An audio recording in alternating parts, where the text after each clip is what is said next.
Je voudrais attirer votre attention sur la combinaison de l'intelligence avec la mémoire. Nous avons une tendance naturelle à parler de ces deux objets de manière différente et parfois opposée.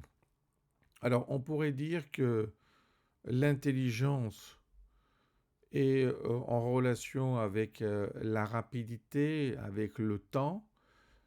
La mémoire est en relation avec la lenteur, mais aussi avec l'humanité. Donc on pourrait dire que l'intelligence, surtout lorsqu'elle est fluide, donc quand elle n'a absolument aucune connaissance, elle est littéralement biologique, donc elle peut être naturelle, elle peut être évidemment artificielle. Mais cela n'implique rien d'humain. La mémoire, quant à elle, elle peut être évidemment passive ou active, et en tant que telle, elle peut être aussi une partie de l'humanité. D'ailleurs, quand nous voulons parler de l'humanité, finalement, nous utilisons des objets de mémoire. Il est difficile de mettre en évidence des objets d'intelligence. Donc on pourrait dire que l'intelligence est reliée au temps et la mémoire est reliée à l'humanité.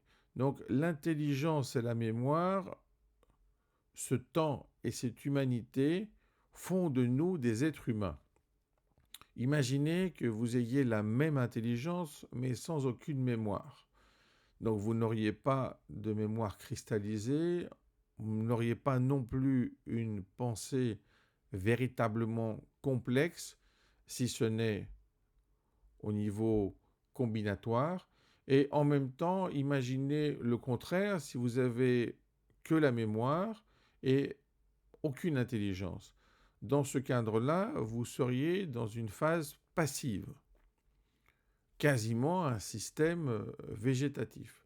L'idée donc, c'est que la combinaison des deux fait apparaître la combinaison du temps avec l'humanité.